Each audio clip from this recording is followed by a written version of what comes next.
Discharge ભાગનું આપણું પચન અને એના કારણે એના સ્પંદનો જે બધા રહેલા છે ને એ સ્પંદનોનું શમન થતું જતું જવું એ બહુ જરૂરનું છે.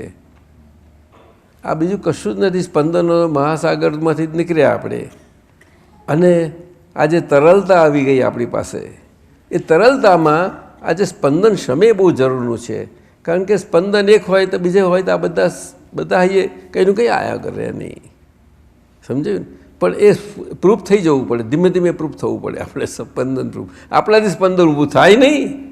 અને ક્યાંકથી પણ સ્પંદન ઊભું થયું હોય તો એ આપણને પહોંચે નહીં. બહુ મુશ્કેલ છે, ઘણી મુશ્કેલ છે. એ શિવજી મહાશિવજી કૈલાસપતિ પર બેઠા છે ને હે એમને માનસ સરોવર સાચવી રાખ્યું છે એમનું. એવું આપણે આપણું માનસ સરોવર સાચવી રાખવું જોઈએ કે જે આ સ્પંદનો બહુ એ ના થાય. હે એ માનસ સરોવરની વાત છે ને એ હકીકતમાં મનને લાગુ પડે છે, મનને લાગુ પડે છે. આ બધી વાતો સંજ્ઞાથી હોય છે બધી, અને એની પરમાર્થ ભાષામાં સમજવાની જરૂર છે.